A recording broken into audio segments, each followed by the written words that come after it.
Research shows that the odds of surviving a heart attack in a public place are 10 times greater in regions where thousands of ordinary citizens are trained in CPR. It's called bystander rescue. When someone shows signs of experiencing cardiac arrest, the response of nearby friends, family, or coworkers is critical.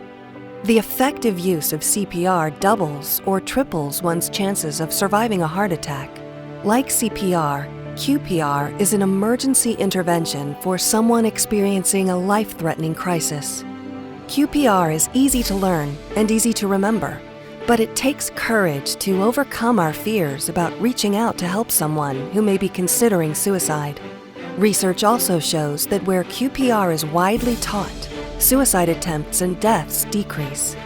Just like CPR, QPR requires quick, bold, and informed action. Because suicide, like heart attacks, remains a rare event, we must train hundreds to save one, thousands to save hundreds, and millions to save thousands. There is an old Welsh saying, "No great misery goes unspoken." When we have a toothache, we tell people. We don't hide our pain. But because of the stigma and taboo around the word suicide, many people considering suicide don't speak plainly about their suffering. They fear our rejection. They fear that if they say something, we will ridicule them or make fun of them. As a result, people thinking about suicide often use indirect language. They hint at what they're thinking of doing. They send us coded messages, and they suffer in silence. Called suicide warning signs, QPR training teaches you how to recognize these warning signs, quickly decode them, and then question the person in an informed and compassionate manner to learn if they are considering suicide.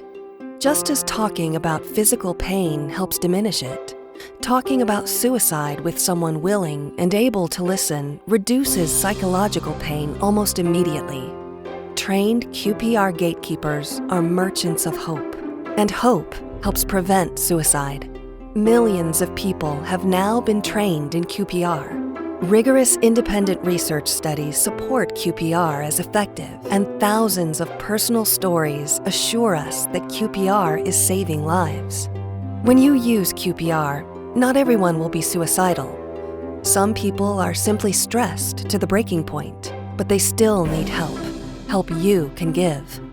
Please note that you cannot put the idea of suicide into someone's mind. People are either thinking about suicide or they're not. The fear of putting the idea of suicide into someone's head is a myth that keeps us from acting when we should do just the opposite. QPR is a universal intervention for people in pain, whether they're thinking about suicide or not. While it takes a special courage to overcome our fears, we will teach you how to ask about suicide and to offer hope through listening. Listening is the power tool that restores hope in the hopeless. We know you can do this, and we will show you how. Preventing suicide. It's what people do.